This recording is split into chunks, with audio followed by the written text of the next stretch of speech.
네, 안녕하세요. 이렇게 만나 뵈서 반갑습니다. 제가 이렇게 뭐 로봇 전문가도 아니고 제 소개를 먼저 좀 드리면 저는 미국에서 이제 소프트웨어 엔지니어로 이제 구글에서 이제 직장 생활을 하다가 어, 식당을 오픈을 했거든요. 이제 그 회사 생활이 좀 무료해지니까 좀 뭔가 딴짓을 하고 싶어가지고 이제 식당을 오픈을 했다가 외식업이 이렇게 힘들구나 하는데 이제 거기서 이제 어떤 서빙 로봇의 어떤 그런 컨셉을 이제 생각을 해냈고 그걸 가지고 이제 창업을 했습니다.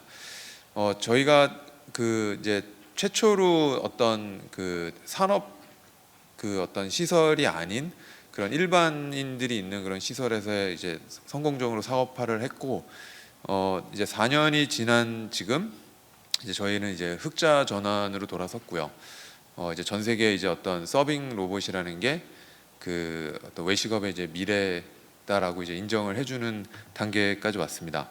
그래서 저는 이제 한국, 미국을 왔다 갔다 하면서 이제 사업을 하고 있는데 이제 제 경험을 바탕으로 이제 좀 그 이제 우리나라가 이제 어떻게 해야 되는지 이제 미국 사정과 또 다른 나라 사정을 보면서 우리가 다 같이 협력을 할 것들이 어떤 것들이 있는지 좀 나누고 싶습니다. 제가 이제 대표를 하면서 제가 잘한 게 딱 두 가지가 있는 것 같은데 첫 번째가 이제 팀을 잘 꾸렸습니다. 이렇게 훌륭한 인재분들을 많이 영입을 했고 이제 두 번째로 제가 잘한 게 이제 한국에서 제조를 하게 된 겁니다. 그러니까 제가 어떤 뭐 애국심이나 이런 걸 가지고 이제 한국에서 해야지 하는 게 아니라 한국이 가장 적합한 곳이었기 때문에 그렇게 선택을 했고요. 이제 그게 잘 유지가 되면은 계속 이제 어차피 기업은 이윤을 추구하는 곳이잖아요. 근데 이게 잘 되면은 이제 저희뿐 아니라 또 많은 어떤 미국 회사들 또는 이제 한국에 있는 회사들 굉장히 이게 유리하게 이제 세계 시장으로 나아갈 수 있을 것 같다라는 게 이제 제 생각입니다. 앞서서 어떤 로봇 관련해서 많은 얘기를 이제 나눠주셔서 이제 뭐 제가 많은 건 이제 지나도 될 것 같은데 이제 산업용 이제 한국이 이제 로봇 강국 중에 하나잖아요. 그게 이제 산업용 로봇 특히 이제 로봇 8 기술에서 이제 시작이 됐는데 이제 최근에 서비스 로봇이라는 큰 이제 장르가 열리기 시작을 했습니다. 그러면서 이제 같은 로봇이지만 그 안에 들어가는 어떤 기술과 어떤 그런 것들은 굉장히 좀 다르거든요. 그리고 게다가 이제 서비스 로봇도 산업 어떤 공장이나 창고나 이런 물류 센터에서 이제 시작을 해서 이제 좀 멀리 퍼졌다면 이제는 그 어떤 산업의 공간에서 벗어나서 다양한 그 활용처들이 이제 많이 나오고 있습니다. 이제 저도 이제 그 강의를 준비를 하고 또 이제 사업을 하니까 많은 자료를 이제 찾아보고 있는데 사실 제대로 된 자료가 별로 없습니다. 제가 딱 봐도 우리 관련 자료도 굉장히 숫자가 안 맞고요. 그 옆에 그런 어떤 산업 관련 자료도 안 맞으니까 어떤 정책을 세우거나 어떤 비즈니스 계획을 세울 때 어떤 시장 데이터를 가지고 세우기가 굉장히 어렵습니다. 이제 한 가지 특이한 거는 산업용 로봇 시장보다 이제 서비스 로봇 시장이 2021년 기준으로 역전을 했습니다. 그래서 이제 서비스 로봇 시장이 이제 막 크고 있는데 제 생각에는 이게 훨씬 더 큰 시장이라고 생각합니다. 또 많은 이런 시장 자료를 보면은 한 5년에서 10년 사이에 이제 서비스 로봇이 한 150조 정도 되는 전 세계 시장이 이렇게 클 것이다라고 예측을 하는데 사실 그거는 그 시장 조사라는 사람들이 예상 가능한 어떤 제품과 그 어떤 것들을 보고 이제 바탕으로 이제 계산을 했다면 사실 지금 아직 실현 안 된 그 수많은 아이디어들이 이제 많이 있어요. 이제 그런 것들이 실현이 되기 시작을 하면 이제 한 7, 8년 동안에 한 500조 정도 되는 시장 그리고 궁극적으로는 이게 트릴리언이 넘는 그런 아주 대형 시장으로 성장할 것이다라고 저는 개인적으로 바라보고 있습니다. 그래서 오늘 제가 드리는 여러 그 데이터는 뭐 객관적으로 하면은 저도 이제 나름 여러 소스를 찾아봤지만 그 어떤 그런 어떤 마켓 자료와 아울러서 제가 이제 현장에서 느끼는 그런 어떤 데이터들을 바탕으로 좀 제가 좀 종합적으로 수집을 했습니다. 예, 서비스 로봇에 이제 가장 먼저 열린 게 이제 물류 창고에서 그 이제 아마존이 키바라는 그 회사를 인수를 했죠. 그러면서 이제 AMR 시장이 이제 크게 열리기 시작을 했고 이제 AGV나 또 이제 QR 코드를 바탕으로 이제 움직이는 이제 QR 봇들이 이제 활발하게 도입이 되고 있습니다. 그래서 미국에서도 다양한 이제 로봇 투자가 일어났었지만 이쪽으로 이제 많이 투자가 일어나고 있었고요. 이제 코비드 여파로 이제 방역 로봇이라는 어떤 그런 제품이 또 다양한 회사들에서 이제 많이 이제 공급이 된 걸로 알고 있습니다만, 또 막상 또 우리가 방역 로봇을 주변에서 좀 보기 어렵잖아요. 그러니까 그만큼 또 여전히 좀 그 시장을 이렇게 딱 들어가는 것들이 쉽지는 않은 것 같습니다. 의료 쪽에서도 이제 로봇들이 이제 막 보이기 시작을 했고요. 어떤 엑소스켈레톤이나 또는 이제 어떤 퍼스널 케어에 도와주는 어떤 소셜 로봇들, 이런 것들이 이제 도입이 되고 시작을 했고, 이제 텔레프레센스라고 해서 내가 거기 없지만 로봇이 가서 내 얼굴을 보여주면서 이렇게 같이 있는 것, 같은 공간에 있는 것처럼, 이런 것들이 이제 또 메타버스와 이제 맞물리면서 이제 점점 이제 성장을 할 것 같습니다. 그리고 이제 우리 로봇은 이제 외식 시장에서 이제 어떤 서빙을 담당을 하고 있고, 그 주방 자동화나 이런 것들이 이제 계속 성장을 하고 있습니다. 2021년 전 세계 판매된 서빙 로봇도 이제 제가 얼추 추산을 해보니까 AGV 판매한 숫자를 이제 넘어서기 시작을 한 것 같아요. 전 세계 그 어떤 AGV가 필요한 산업 시설과 식당의 숫자를 비교해보면 식당 숫자가 훨씬 많겠죠. 그러면서 이제 이제 점점 시장이 커가는 것들을 이제 피부로 경험할 수가 있고요.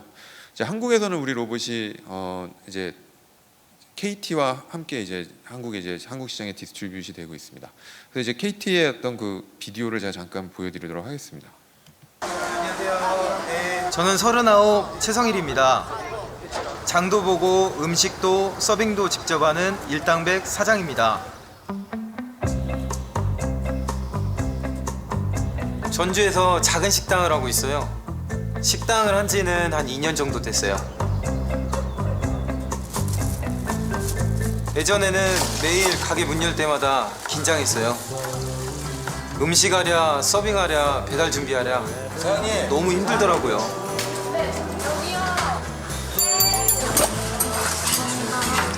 손님들도 오래 기다리시니까 불만도 많으시고 그때는 정말 죄송했습니다. 속상했죠. 늘 최선을 다한다고 생각했는데 이렇게 놓치는 것이 많다니. 이제는 식당의 일손을 돕는 막내가 생겨서 훨씬 도움이 됩니다. KT AI 서비스 로봇 덕분에 저도 일하기 참 편해졌고요. 아이들에게 인기도 만점이라 가게 홍보 효과도 좋아요. 서비스 로봇 덕분에 손님부터 우리 직원, 저까지 모두 훨씬 행복해졌습니다. AI 로봇으로 일터를 돕는 디지코 KT. 예, 제가 4년 전에 창업을 했을 때만 해도 사람들이 저한테 이제 도대체 일자리 몇 개를 뺏어 가려고 그러냐, 그런 질문들을 많이 했어요. 근데 저는 이제 식당을 해보니까 너무 힘들어서 그거를 이제 도와줄 그 종업원들을 위한 이제 도구로서 이제 만든 건데, 그 메시지가 일단 미국 외식업 협회에 굉장히 잘 전달이 됐어요. 제가 2018년에 미국 외식업 협회 컨퍼런스에 이제 초대를 받아서 갔는데, 그때 이제 협회 분들이 저희 식당에 와서 로봇을 사용하는 걸 보고 이제 완전히 이제 감동을 받으신 것 같아요. 그래서 저한테 와서 키노트 발표를 해라. 그래서 저는 이제 이런 키노트인 줄 알았는데, 그때 한 수천 명이 드는 굉장히 큰 데서 이제 키노트 발표를 했고, 그 외식업협회 쇼가 한 CES 정도의 규모의 그런 이제 대형 행사입니다. 근데 딱 들어갔는데 그 시카고의 맥코믹 센터 들어왔는데 퓨처 오브 레스토랑 하고 이제 우리 로봇이 대형 그 플래카드로 걸려가지고 이제 광고가 되고 있었는데, 이제 그만큼 외식업이 어떤 그 노동력 부족으로 힘들었고, 그거에 대한 어떤 해법을 보니까 이게 코비드 전 얘기거든요. 코비드 전인데도 굉장히 그때부터 이제 저희 회사가 좀 이제 한 단계 성장할 수 있었던 계기가 되었고, 이제 코비드를 이제 탈출을 하면서 이제 식당에서 일하시던 분들이 식당의 문을 닫으니까 다른 일자리들을 많이 찾으셨어요. 그러니까 안 돌아오시는 거예요. 식당 너무 힘드니까. 그러니까 지금 미국 외식업은 그 역대 최대의 어떤 그 일자리 부족, 그러니까 일손 부족 현상을 지금 겪고 있습니다. 예, 이제 저희 같이 실내 자율주행을 바탕으로 하는 어떤 배송 로봇들도 있다면 이제 야외 배송 로봇들도 있습니다. 제가 여기 있는 이제 회사 대표님들도 이제 많이 친하고, 여기 특히 이제 서브 로보틱스라고 저기 노란색 저 로봇은 저희 회사 바로 건너편에 있거든요. 그래서 여기 대표님하고 굉장히 친하게 지내는데, 이제 현실은 이렇습니다. 이게 작은 규모에서는 자율주행이 돼도 조금 넓은 데로 가면 자율주행이 쉽지가 않습니다. 워낙 이게 그 보도블록은 차선이 없잖아요. 차선이 없고 워낙 움직이는 게 많다 보니까 자율주행과 이제 무선 조종을 섞어서 하는 그런 이제 구조로 해서 실제 서비스를 하고 있습니다. 저는 이게 굉장히 좋은 대안이라고 생각을 하는 게, 기술, 이제 저도 엔지니어인데 기술을 이렇게 너무 맹신할 수는 없어요. 이게 기술이 완성이 될 때까지 해서 어떤 사람들의 눈높이까지 가는데 굉장히 오랜 시간이 걸리겠지만, 그 원격으로 조종을 할 수만 있어도 그 어떤 이제 배송이라는 어떤 미션을 이제 할 수 있고, 대신에 이제 한 명이 여러 대 로봇을 잘 조종할 수 있게 시스템을 갖추면은 그 규제를 너무 이렇게 안 해도, 규제를 좀 풀어줘도 안전하게 이렇게 이걸 실험을 할 수가 있다라는 생각이 듭니다. 근데 이게 만약에 실현이 되면은 굉장히 많은 또 쓸모가 있잖아요. 그러니까 이제 시간의 문제인데, 그러면 이제 누가 이거를 선점을 할 거냐, 누가 먼저 이거를 실험을 많이 해서 데이터를 쌓고 더 좋은 제품을 만들 거냐는 이제 우리가 열심히 같이 좀 해야지 이제 가능할 것 같습니다. 그다음에 제가 CES에서 봤을 때 굉장히 좀 감명을 받은 것이 이제 현대자동차에서 보여준 어떤 이런 새로운 개념의 이런 모빌리티. 이제 저도 비슷한 거를 생각을 하고 있긴 했는데, 여기서 또 굉장히 구체적인 어떤 아이디어들을 보여주셨고요. 그러니까 제가 이제 농담을 하는 얘기가, 우리 로봇이 테슬라랑 비슷하다. 배터리 들어가고 모터 들어가고 자율주행할 수 있는데, 테슬라 차는 엘리베이터 못 타는데 우리 로봇은 엘리베이터도 탄다. 그래서 우리가 이겼다라고 이제 농담으로 제가 하고 있습니다. 근데 이제 보니까 이런 어떤 로봇 자율주행 기술들이 자동차에도 접목이 되고, 이런 작은 어떤 그 로봇에도 적용이 되니까 어느 순간에는 이 모빌리티가 접목이 될 것 같아요. 그러니까 굳이 이 현재 보이는 어떤 운송 수단으로 모든 물건을 나를 필요가 없잖아요. 그러니까 정말 자율주행 기술이 됐을 때 어떤 형태의 모빌리티가 가장 최적의 모양인가, 이거는 우리가 또 이제 계속 실험을 하면서 정답을 찾아 나가야 될 부분인 것 같습니다. 또 이제 삼성에서 이제 또 홈로봇도 아까 잠깐 정 교수님이 보여주셨는데, 저도 굉장히 좋은 것 같아요. 왜냐하면은 사실 이런 제품을 개발하는 게 어려운 게 어디 레퍼런스가 없는 거잖아요.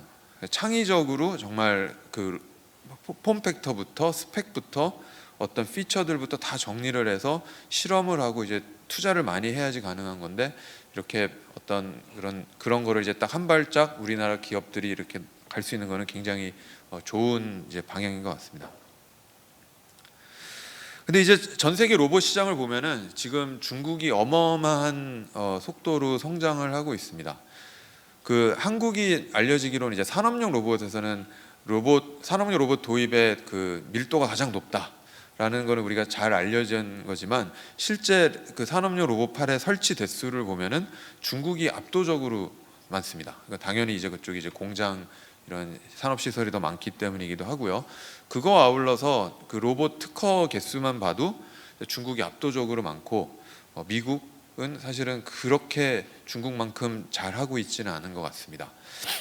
서비스 로봇 설치 대수도 중국이 이미 전 세계의 어떤 내수 시장 중에서 가장 크다라고 생각을 하는데, 한국의 식당 개수만 해도 한 62만 지점이 있고, 미국이 한 얼추 비슷해요. 한 68만에서 한 70만 정도 되는 것 같은데, 중국은 거의 한 1000만 개가 있대요. 그러니까 내수만 잘해도 서빙 로봇이 훨씬 더 많이 팔리는 건 당연한 것 같습니다.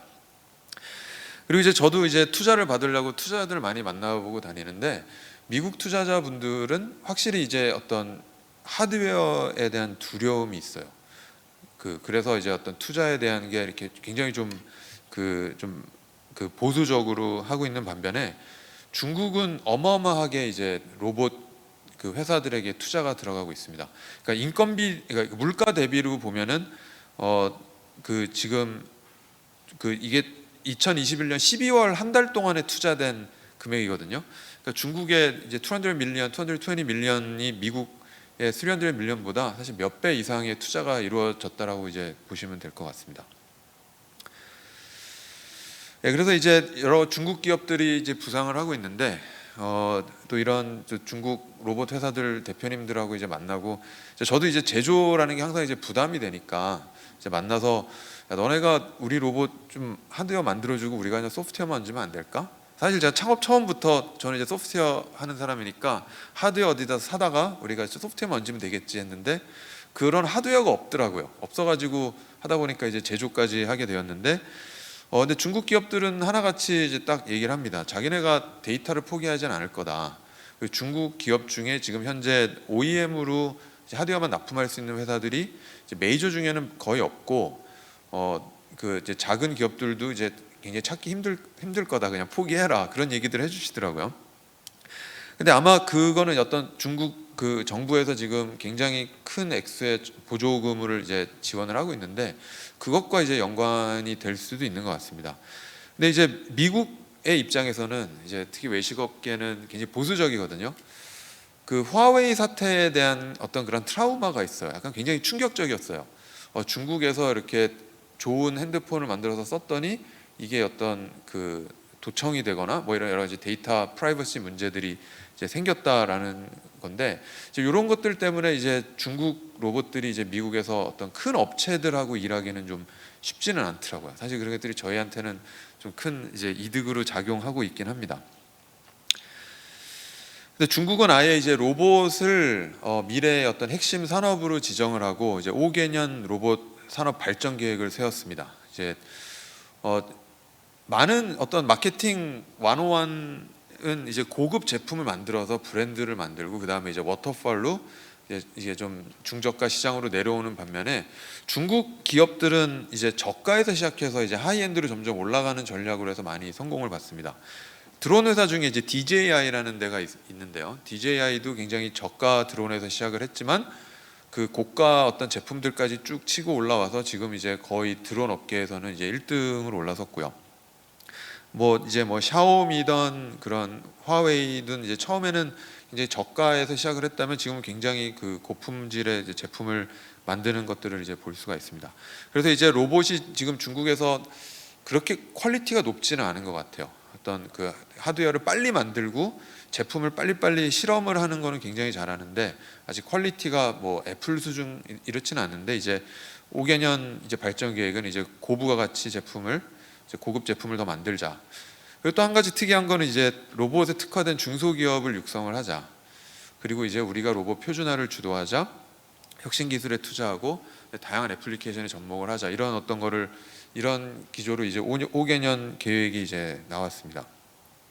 근데 이제 중국이 로봇을 이제 막 급속도로 도입이 되는 거는 저는 90년대 이제 인터넷 강국이 된 우리나라랑 좀 비슷한 것 같아요. 그때 사람들이 왜 인터넷이 필요한지 고민을 안 하고 일단 설치부터 했어요.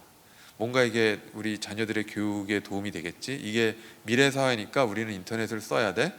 이런 걸로 해서 질문하지 않고 한 달에 한 3만 원 뭐 이 정도를 이제 투자를 해서 거의 집집마다 인터넷을 이제 깔기 시작을 해서 우리나라가 이제 인터넷 인프라가 생기면서 그러면서 이제 나온 게 우리나라의 어떤 인터넷 기업들 또 게임 산업들이 이제 막 이제 성장을 하게 되었잖아요. 그처럼 이제 중국도 보면 처음엔 이제 수준이 안 되는 어떤 로봇들을 있는데 그냥 로봇이야 뭐 인공지능이야 이러면 이제 무조건 도입을 하는 그러다 보니까 이제 그 이제 경제가 돌고 그 산업이 이제 성장을 하고 이제 점점 이제 고가 시장으로 이제 올라오는 그런 단계에 들어섰다고 저는 생각이 됩니다. 근데 반면에 미국은 그 실패를 많이 경험을 했습니다. 제가 이제 찾아보니까 지금까지 한 대략 653개 정도의 로봇 기업들이 이제 문을 닫았어요. 문을 닫은 게 이제 그 이제 폐업을 하거나 아니면 이제 인수합병이 되었는데 잘 돼서 인수합병된 케이스가 굉장히 극소수고 이제 대부분은 영업이 어려워지니까 그냥 이제 싸게 이제 넘긴 아니면 안 될 게 보이니까 이제 빨리 합병을 한 이런 케이스가 많은 것 같습니다. 근데 이제 그 어차피 스타트업은 뭐 많이 시도했다가 빨리 망하고 이제 계속 다른 기업들이 나오고 이런 건 당연한데 이제 좀 충격적이었던 게 굉장히 잘 될 것 같은 이런 기업들이 문을 닫았다라는 거죠. 그 중에 이제 여기 두 번째 있는 게 이제 Rethink Robotics. 거기가 이제 협동 로봇의 어떤 선두주자였고 제품이 굉장히 잘 나왔어요. 그래서 와, 너무 잘 만들었다 이렇게 생각을 했는데, 여기가 이제 문을 닫은 이유를 우리가 자세히는 알 수 없지만 이제 또 건너서 들은 소문에 의하면, 우리 협동 로봇의 제일 큰 시장이 중국이잖아요. 중국에 갔는데 이게 수금이 안 된 거예요. 그러니까 로봇을 이제 해놓고 이제 다달이 이제 서브스크립션으로 돈을 받아야 되는데 그 수금이 어려워서 이제 자금 회전이 안 되고 이제 후속 투자 어렵고 하다 보니까 이제 폐업을 할까 하다가 이제 다른 기업에 지금 인수돼서 이제 겨우 이제 생명을 유지하고 있습니다. 큐리라는 로봇, 그 첫 번째 이제 메이필드 로보틱스에서 만든 그 소셜 로봇인데, 이게 보쉬의 자회사였어요. 그래서 이제 저희 회사 근처에 사무실이 있었고, 근데 이제 중국에 양산을 하러 갔어요. 양산을 하러 갔는데 중국에서 로봇을, 그러니까 어떤 프린터를 조단위 매출하는 그런 프린터 공장에서 이제 이 로봇을 만들기로 했습니다. 그 프린터도 움직이는 것도 많고 정교한 부품들 많고 하니까 로봇을 잘 만들 것 같잖아요. 근데 이 양산 프로젝트가 한 10개월이 늦어지면서 이제 그 보쉬 본사에서 이거 만들어도 못 팔 것 같고 그 일정 늦어지고 하니까 이제 프로젝트를 셧다운하자 해서, 그래서 이제 폐업을 한 케이스입니다. 그 이제 어번던트 로보틱스는 뭐 이제 사과 따는 그런 어떤 로봇인데, 이제 뭐 구글에도 투자를 받고 해서 뭐 잘 나갈 것 같은데 거기도 이제 문을 이제 닫았고요. 그러면서 이제 약간 그 트라우마가 생겼습니다. 근데 제가 잘 보니까 왜 실리콘밸리에서 그렇게 혁신적인 회사들이 많이 나오는데 로봇 회사들이 이렇게 망해 나갔을까에 대한 거를 좀 이해를 할 수가 있는 것 같아요. 일단은 투자금이 많이 필요합니다. 그러니까 어느 정도의 이제 소프트웨어 회사에 투자를 하던 이제 투자자분들이 하드웨어 회사에다 투자를 하니까 초기에 돈이 많이 들어가고, 이게 그만큼의 수익이 생길까에 대한 의구심이 들고, 막상 투자했는데 이런 크게 실패를 많이 하니까 이제 좀 투자가 보수적이 되죠. 그러다 보니까 이제 스타트업이 성장하기가 이제 어려워진 케이스들이 많이 있습니다. 그리고 이제 저도 이제 투자자들 만나 보면은 제조에 대한 이해, 어떤 하드웨어 비즈니스에 대한 이해가 적은 투자자들이 너무 많아요. 그래서 굉장히 똑똑한 투자자 분인데 이상한 질문들 많이 하셔가지고 저도 당황하기도 했는데, 이제 좋은 게 한국에 와서 한국 투자자분들 만나니까 제조에 대한 이해도 굉장히 높으시고, 그러니까 이제 어떻게 설득이나 이런 게 훨씬 더 쉬운 것 같아요. 그리고 이제 큰 투자가 필요한데 막상 시장 사이즈가 또 각각의 어떤 제품 자체가 크지 않더라라는 겁니다. 그러니까 그래도 뭐 정말 이렇게 크게 투자를 해서 뭐 한 조 단위 이상의 어떤 그 시장을 이제 할 수 있다, 거기에 대해서 뭐 더미넌트한 그 회사로 키울 수 있겠다고 하면 이제 투자가 들어갈 텐데, 근데 각각에 보니까 아이디어는 굉장히 많은데 이렇게 큰 투자를 해서 이게 조 단위가 안 되는 시장이라고 생각하면은 이제 투자하는데 이제 주저가 되겠죠. 그러다 보니까 이제 프로토타입까지 보여주고 그 다음 단계 양산으로 잘 넘어가지 못하는 게 많습니다. 또 이제 스타트업 입장에서도 양산으로 가려고 그러면 이제 주문이 들어와야 되잖아요. 근데 그 작은 회사가 이제 온라인으로 하면 이제 고객을 하나씩 하다 갑자기 어느 순간에 유저가 확 늘어나는 이 경험을 하면 이제 시리즈 A, B, C 가면서 이제 IPO까지 가는데, 하드웨어는 이거를 일일이 가서 영업을 해야 됩니다. 영업을 해야 되는데 그 방법이 없는 거죠. 그리고 한꺼번에 물량을 모아야지 그 제조 공장에서도 그래 너네 거 우리가 양산해 줄게 이렇게 하는데 10개 만들어 주세요 하면은 만들어 주는 데 있겠죠. 굉장히 작은 공장이거나 이렇게 프로토타입 하는 그런 공장입니다. 그러면 이제 뭐 인증에도 어려움이 있고, 제일 중요한 거는 로봇 단가가 너무 올라갑니다. 저희도 이제 양산 전의 가격과 양산 후의 가격이 대략 한 5분의 1 정도 떨어졌습니다. 그러니까 양산을 가지 못하면 그 다음에는 또 로봇을 만들어도 그 고객들을 쌓을 때까지는 계속 지출을 해야 되니까 그만큼 또 이제 투자에 대한 부담도 더 커지겠죠. 그러니까 이런 것들이 이제 잘 맞물려야 되는데, 이제 그러려면은 어떤 그 로봇 생태계라는 게 굉장히 중요해집니다. 그러니까 적은 자본으로도 성공할 수 있는 어떤 구조가 생겨야 되고요. 이제 어떤 영업이나 이렇게 판매할 수 있는 판로 같은 게 좀 확보가 돼야 되고, 이런 파편화된 시장의 효율적인 방법으로 다양한 제품군들을 만들 수 있는 게 이제 필요한데, 이제 그런 게 잘 돼 있는 게 이제 그 이제 셴젠이잖아요. 그러니까 셴젠에서 이런 로봇들이 다양하게 빨리 나올 수 있는 거는 그런 에코시스템이 갖춰져 있고, 하드웨어로 그렇게 할 수 있는 데든 다른 지역은 이제 별로 없습니다. 근데 이제 그러면 이제 그 중국이 아직은 그나마 잘 못하는 부분이 이제 소프트웨어 부분입니다. 어떤 데이터 기반으로 어떤 이제 인공지능을 만들고 또 관제를 하고 어떤 스케일러블한 어떤 이런 소프트웨어 시스템을 구축하는 거는 확실히 아직은 이제 하드웨어를 잘하는 것만큼은 이제 못 따라가고 있는 것 같습니다. 그리고 이제 코비드와 이제 중미 분쟁이 또 여러 가지 그 영향을 주는데, 트럼프 정부 때였는지 아마 그 기준으로 해서 저도 정확히 날짜는 모르겠습니다. 어쨌든 중국에서 로봇을 만들면 이제 미국으로 가져왔을 때 관세가 25% 정도 붙습니다. 그러다 보니까 이제 중국 로봇들이 이제 가격이 이제 많이 뛰는 그런 걸 보이는데, 물론 이제 미국은 한동안 이제 리쇼링이라고 해서 이제 제조업을 미국으로 가져오자 이렇게 많이 주장을 했잖아요. 근데 저도 좀 알아보니까 이게 절대 쉽지가 않습니다. 이게 완전히 어떤 공정 자체가 자동화가 돼서 그다음에 내수가 이제 굉장히 많아서 그냥 자동화로 뭐 칫솔을 만든다 이런 건 오히려 좀 말이 될지도 모르겠어요. 그냥 공장 돌리면 그냥 계속 물건 나오면 그냥 로컬 시장에다 이제 배송을 하면 되는데, 이 로봇은 공정 자체가 이제 자동화하기가 어렵거든요. 사람 손이 많이 가고 그러다 보니까 이제 미국에서 생산하는 게 아예 고부가가치 있는 의료기기나 이런 것들은 좀 말이 되는 것 같은데, 이제 다른 종류의 어떤 서비스 로봇들은 이제 쉽지 않은 것 같아요. 이제 코비드 영향으로 이제 물류 비용이 굉장히 올라갔고요. 이제 저희도 이제 제조를 어디서 할까 고민을 하다가, 이제 저는 이제 공동 창업자나 우리 직원들 중에 중국 분들도 많이 있거든요. 그러니까 이제 코비드 딱 터졌어요. 그래서 이제 너가 가서 관리할래? 아무도 안 간다 그러더라고요. 그러니까 이제 한국에서 하는 게 굉장히 좋았고, 지금 다들 우리 직원들도 전 그거는 이제 신의 한 수였어라고 인정을 해주더라고요.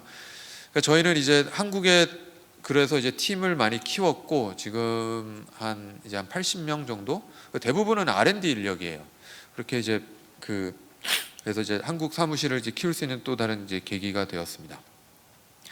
근데 이제 미국 입장에서 다시 보면은, 과거에는 내가 하드웨어를 이제 프로토타입까지 만들면 어떤 중국의 컨설팅 업체들이 이제 팔로알토나 이런 실리콘밸리들에 있어서 거기다가 이제 상담을 하면 우리가 공장을 알아봐 줄게 이렇게 해서 이제 양산까지 갈 수 있는 이런 어떤 생태계가 있었거든요. 근데 트럼프 정부와 이제 코비드 이후로 이런 회사들이 대부분 철수를 했습니다.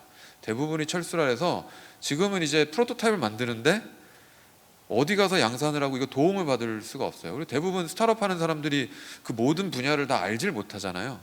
도움을 받을 데가 없는 게 지금 굉장히 페인 포인트고, 그게 어떤 실패 요인으로 작용을 하는 거죠. 그러니까 이제 미국 로봇 업계에 어떤 대안을 줄 수 있는 에코시스템이 지금 필요한 것이 현재 그 상황입니다. 그래서 이제 제가 주장을 하는 게 이제 로봇이 우리나라의 어떤 미래의 먹거리다. 우리가 이 기회를 잘 살려야 된다라는 것이 이제 제 주장입니다. 일단 로봇은 이제 종합 예술입니다. 어떤 한 분야만 가지고 잘하기가 어렵고요. 이제 소프트웨어만 봐도 어떤 인베디드 펌웨어부터 AI의 로보틱스의 이제 클라우드도 이제 부분이 굉장히 크고, 거기다 이제 애플리케이션까지 만들어야 되니까 굉장히 다양한 분야의 어떤 전문가들이 이제 필요하고요. 하드웨어도 어떤 뭐 이제 전장이 들어가죠. 그다음에 기구가 들어가고, 그다음에 이제 소재도 잘 또 선택을 해야 되고, 거기 이제 디자인에 뭐 이제 제조도 해야 되죠. 그 다음에 이거를 또 유통하고 물류, 이제 영업 뭐 다양한 것들이 이제 다 들어가니까 이것들을 잘 하지 못하면 이제 비즈니스가 안 되는 거죠. 근데 잘 보면 우리나라에는 이 인프라와 저변이 깔려 있습니다. 깔려 있고, 또 이거를 다 융합할 수 있는 여러 기업들, 대기업들도 있고, 또 거기서 이제 훈련 받은 또 많은 협력 업체들도 있고 하잖아요. 그러니까 이제 그런 것들을 잘 살리면 굉장히 기회가 될 수 있을 것 같고, 또 어떤 제조의 어떤 프로젝트를 또 미국 회사의 프로젝트를 유치한다고 해서 절대 그냥 허드렛 일만 하는 게 아니라 이런 이유들 때문에 다양한 고급 일자리가 생긴다는 겁니다. 그러니까 저희도 이제 소프트웨어 엔지니어들, 하드웨어 엔지니어들 한국에서 많이 채용할 수밖에 없어요. 안 그러면 이제 공장이든 생산이든 이것들을 바로바로 이슈들을 그 처리를 할 수가 없잖아요. 그러니까 이제 로봇 산업을 유치하면은 이게 우리가 원하는 일자리다라는 거죠.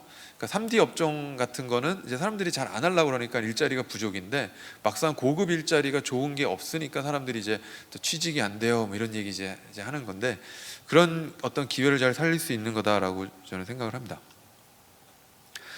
그러면 이제 그 어떤 에코시스템이 갖춰져야 되느냐? 일단은 요소 산업이 어떤 국산화가 되는 게 중요한 것 같아요. 아직도 지금 이제 우리 로봇의 많은 부품들이 뭐 일본이나 중국에서 이제 오고 있는데 막상 보니까 한국에도 그런 거를 만드는 업체들이 있는데 이제 스타트업 너네들은 조금 해서 너네랑 안 놀아 이런 업체들이 아직은 많이 있죠. 근데 이게 좀 성장성을 보고 기업들이 조금 관심을 갖고 이제 하면은 아까 이제 계속 성장하는데 이제 큰 메리트가 있을 수 있잖아요. 근데 이제 그 중에서 이제 고부 가치의 어떤 이제 부품들은 이제 센서류들, 이제 라이다나 이제 카메라나 뭐 초음파 센서 이런 각종 센서들이 이제 필요하고요. 그 다음에 이제 배터리, 이제 모터 이런 것들이 이제 보면은 가장 핵심적인 것 같고 이제 터치 스크린도 이제 빠질 수 없고요. 뭐 LED나 반도체 이런 것들이 전부 다 이제 들어가야 됩니다. 그 다음에 이제 한국에서 만약에 제조를 한다 그러면 이런 어떤 그런 커스텀해서 만들어야 되는 것들 있잖아요. 사출물, 뭐 프레스 이런 것들은 그 중국이 아무리 인건비가 싸다 그래도 물류 비용과 또 이게 가서 관리해야 되는 이런 오버헤드를 생각하면은 한국 업체를 쓰는 게 좋은 것 같아요. 제가 이제 한국에서 제조를 하다 보니까 지방 도시들 공단들을 다녀보면은 그 사람들이 약간 상대적인 박탈감, 약간 그런 것들이 좀 있는 것 같습니다. 과거에 이제 우리나라 대기업들이 굉장히 많은 일자리를 제공했는데 그 어떤 그 일자리가 전부 다 이제 해외로 나가니까 이제 경제가 많이 죽었죠. 죽었다 보니까 어떤 에너지가 이제 많이 좀 다운된 그런 느낌을 받습니다. 근데 저희는 아직 조그만 스타트업인데 이거 가보니까 저를 굉장히 환영해 주시더라고요. 이게 굉장히 좀 미래의 어떤 희망적인 것을 많이 봐주시고, 그러니까 이거를 잘 살리면은 좋겠다 그런 생각이 들었습니다. 그래서 이제 그러면은 어떤 요소 산업이 좀 활성화돼서 잘 구축을 하면 어느 회사든 한국에서 제조를 했을 때 굉장히 좀 부품이나 이런 소싱이나 SCM이 굉장히 쉬워지잖아요. 그러다 보면 이제 어떤 제조와 물류와 이런 핵심 소재를 담당을 하고 일단 한미 FTA의 이런 장점을 이제 활용을 하면은 굉장히 이제 수출이나 이런 것도 굉장히 유리하다라는 거죠. 그러면 이제 한국이 어떤 그 로봇의 어떤 그런 허브로 작용을 할 수가 있습니다. 이제 이미 중국은 그 관세 문제 때문에 어떤 움직임이 시작이 됐냐면은 공장을 대만에도 옮기고 있습니다. 그 제일 첫 번째로 그거를 하는 게 이제 팍스컨입니다. 팍스컨이 이제 로봇 어떤 생산 그 디비전을 대만으로 옮겼습니다. 그래서 저희한테도 연락이 왔어요. 이제 우리 로봇을 생산하려면 대만에서 하면 관세 안 내도 된다. 이런 이제 얘기도 있고 또 일부 중국 업체는 미국에서 최종 조립을 하고 우리가 부품만 보내줄게. 그러면 이제 관세를 피할 수 있어. 뭐 이렇게 얘기해 주는 데들도 있습니다. 그러니까 이제 이런 것들이 실질적으로 그 업체들에서도 부담인 거니까 우리가 이거를 잘 활용하면 어떤 로봇 생산의 어떤 에코시스템을 만들고 그걸 이제 전 세계로 수출할 수 있는 또 어떤 효자 산업으로 잘 키워나갈 수 있을 것 같습니다. 그래서 이제 정리를 하면 기회를 잘 살리자. 지금 어떤 뭐 경쟁보다는 사실 내수의 뭐 경쟁보다는 일단 우리가 협력을 해서 이 에코시스템을 만들어서 전 세계에 어떤 우리가 나아갈 수 있는 이런 것들을 만들어야 될 것 같고요. 뭐 현실적으로 이제 어떤 기업들이 이제 그 한국에서 제조를 하고 이런 것들은 하지만 이제 관에서도 약간 그 물기를 내주는 그런 역할을 좀 해주시면 좋을 것 같아요. 그러니까 아까 같이 그 제조업 입장에서 소량 생산인데 거기에 특화된 라이다를 만든다. 그걸 어떤 그 부품 만드는 회사들은 좀 부담이거든요. 투자도 많이 들어가야 되는데 이익 회수가 안 되니까 뭐 그런데 어떤 뭐 정부 보조금이 그런데 이제 사용이 된다든가 그러면은 이제 좀 이렇게 로봇을 아예 이제 저희 같이 만드는 데들도 더 저렴하게 이렇게 부품들을 받을 수 있으니까 이제 산업이 이렇게 돌 거잖아요. 아니면 뭐 심지어는 중국 회사들이 그냥 한국에 와서 제조를 하겠다. 그것도 나쁘지 않은 것 같아요. 그러면 이제 또 그 생산 지역 중심으로 이제 또 서플라이 체인이 구성이 되니까, 그래 그럼 너네도 어차피 한미 FTA 활용을 해서 우리나라에서 만들어서 전 세계에다가 팔아라. 이런 것도 가능할 수 있잖아요. 이제 그쪽 이제 R&D도 많이 할 수 있으니까 이게 꼭 우리나라 기업뿐 아니라 이제 전반적으로 이런 이 어떤 프로젝트들을 한국으로 가져오는 게 어떤 그 생태계를 형성하는 데 중요한 것 같습니다. 예, 여기까지 제 강의를 이제 마치도록 하고요. 예, 다음에 또 휴식 시간에 또 많은 질문해 주셨으면 좋겠습니다. 감사합니다.